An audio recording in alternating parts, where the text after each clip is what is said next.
소개받은 이영훈입니다.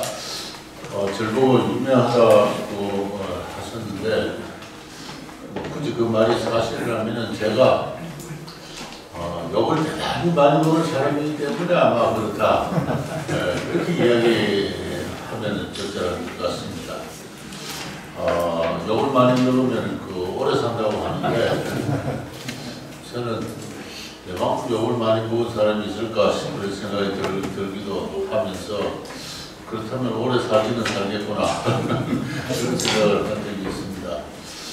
저를 가리켜서 친일파다, 신종 친일파다, 최근에는 토착외구다, 토착외구한 일제하에서 살았던 사람 말고 해방 이후에 태어난 사람으로서 생겨난 토착외구의 제1호 정도가 아닐까 그래서 유명해질 것 같다 생각이 듭니다.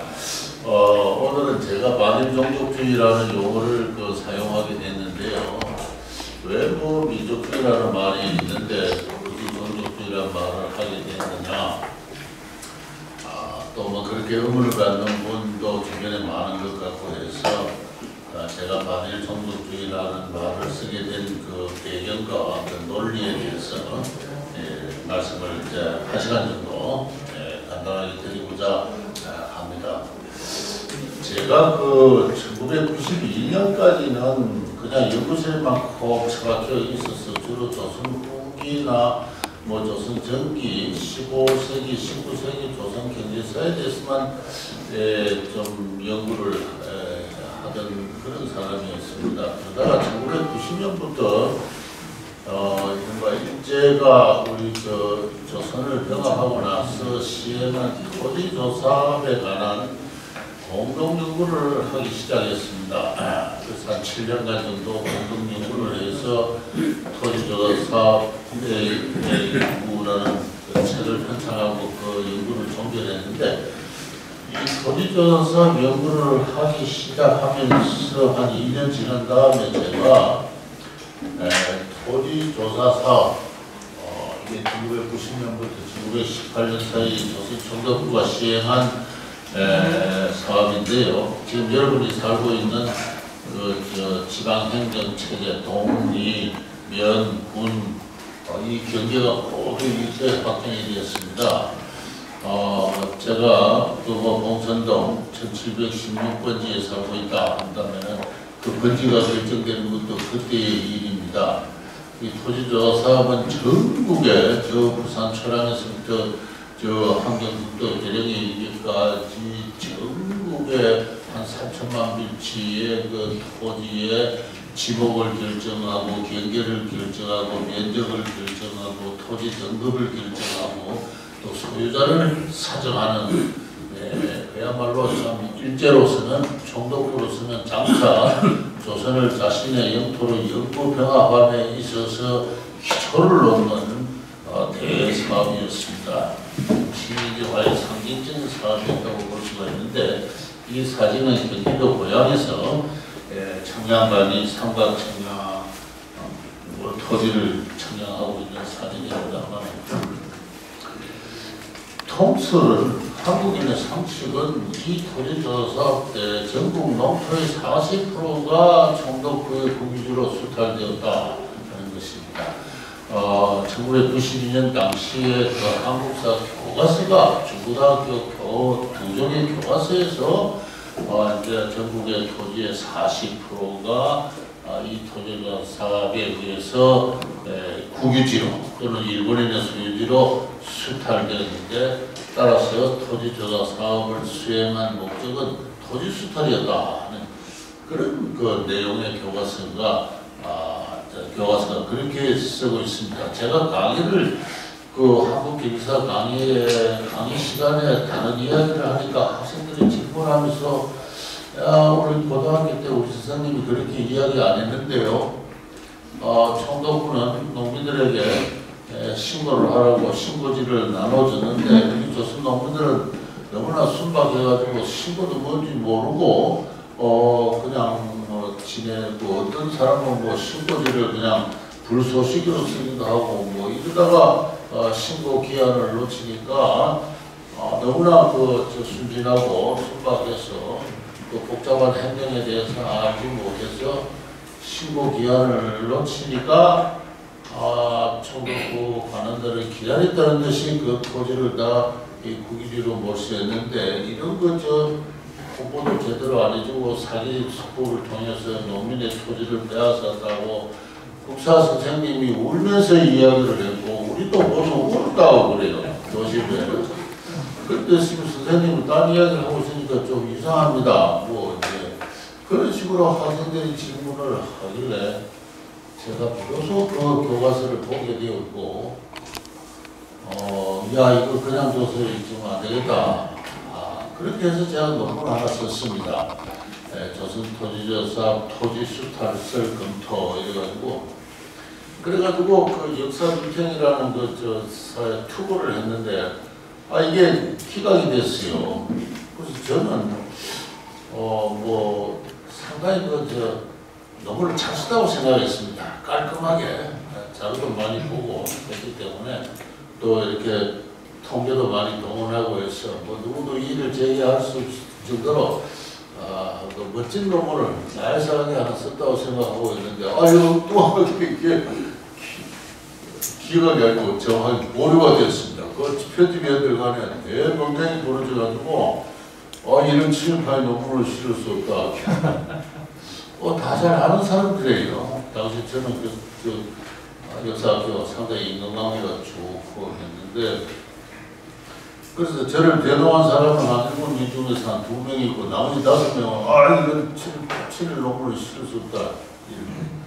그 나머지 2사람이 저를 변호한 사람이 논문에 무슨 문제가 있다고 지적을 해야 되는 것이지 무조건 친일파라고 하고 어떻게 하느냐 이렇게 이제 반론을 하니까 그쪽에서 제가 잘 아는 사람입니다. 저보다 있는 선배인데 모든 국민이 다 알고 있는데 무슨 더 증거가 그렇게 필요하단 말이냐 또 이런 식의 논쟁을 하고 있다고.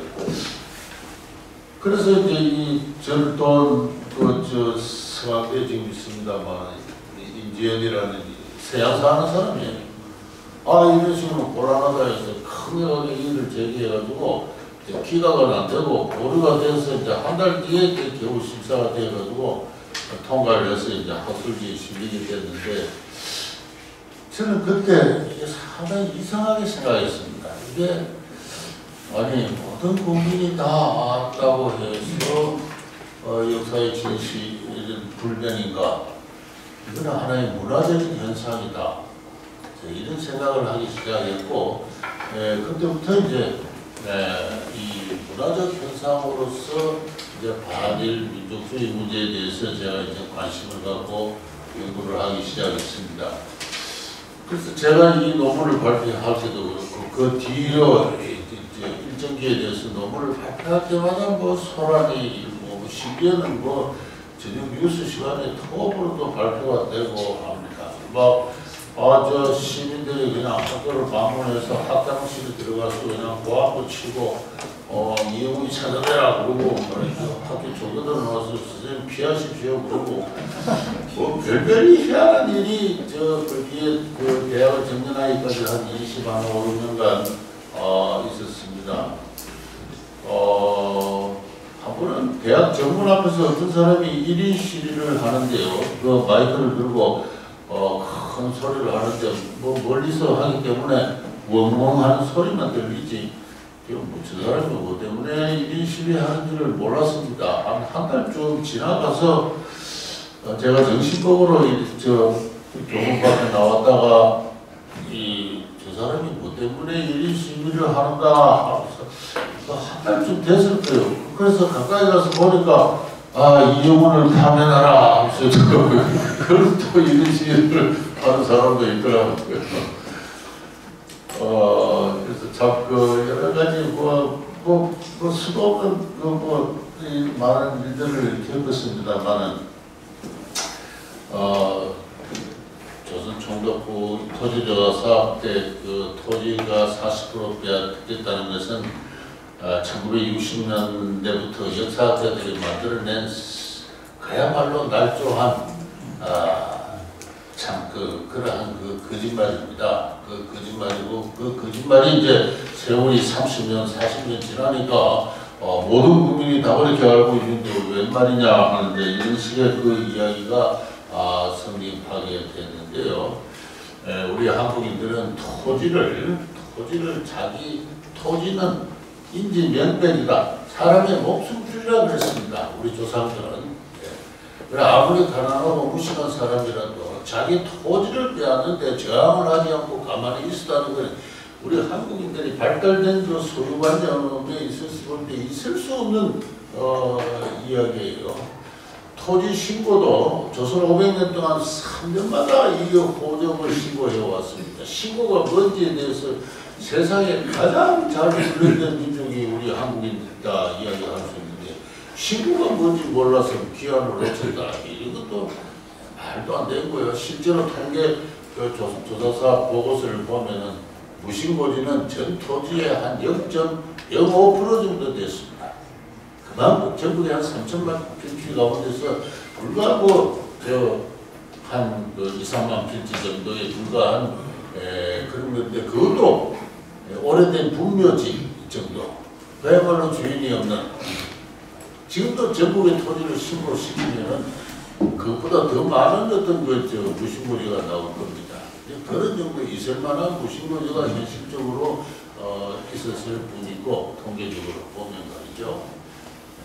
모든 사람은 열심히 다 신고를 했습니다. 글도 모르는 사람이 대부분은 어떻게 신고하나 마을 단위에 어떤 공동체적 협조가 있어가지고 마을의 이장을 중심으로 해서 다 그냥 신고를 그렇게 했던 것입니다. 이 당시에 토지 신고 토지를 보면은 리 단위로 피처가 다 동일해요. 오늘 리 단위에 어떤 리장 되는 분이 알아서 다 신고를 했다 이렇게 할 수 있는데요. 제가 주장한 것은 토지조사 끝나고 그 다음에 3.1운동이 일어났는데 전국에서 소란이 일어났고 심지어는 면사무소를 공격도 하고 했는데 내 빼앗긴 토지를 내놔라고 이야기한 사람 아무도 없었습니다. 그 다음에 불과 27년 뒤에 해방이 됐어요. 대부분 사람들이 다 살아있었습니다. 토지가 빼앗겼으면 토지조사 당시에는 일본이 총칼을 목에다 들을 테니까 저항을 못했다 칩시다. 해방이 됐는데도 전국 어디서도 빼앗긴 토지 내놔라고 이야기한 사람 아무도 없었어요. 어느 신문 기사가 잡지에도 그런 이야기가 없었습니다. 역사적 사실이 아닙니다. 그 당시에 사람들이 쓴 신문이나 잡지나 많은 기록이 있는데 거기서 토지가 생으로 빼앗겼다고 이야기하는 사람 아무도 없었어요. 저는 그런 사료들을 제가 아무리 찾아도 없기 때문에 토지라는 것은 빼앗긴 적이 없다. 99% 이상의 충실한 신고율을 보였다. 신고했으면 신고된 대로 또 토지가 사정되는 것이 또 일반적이었습니다. 이런 사실들을 자세하게 소개를 하면서 논문을 써서 이제 문제가 시작됐는데요. 제가 이 문제가 보통 문제가 아니라고 생각하는데 또 하나의 사건은 이 조정래라는 사람이 쓴 아리랑이라는 소설입니다. 이 아리랑은 이 12권짜리 책인데 다 합해서 300만 부 이상이 팔린 우리나라 독서책에 누구나 한 번씩 읽어봤다고 할 정도로 그야말로 참 300만 부 같으면은 상상할 수 없는 수준의 판별을 본 사건인데요.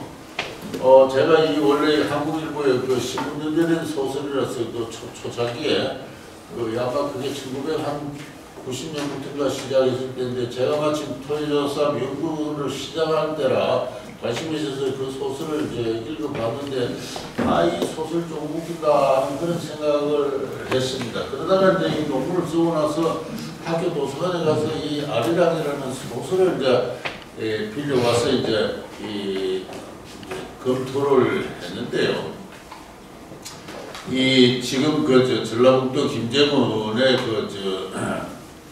성덕면 외리라는 곳에서 이제 그 가상의 무대를 설정해 놓고 이제 그 사건이 벌어졌는데 토지조사 사업 때 어떤 농민이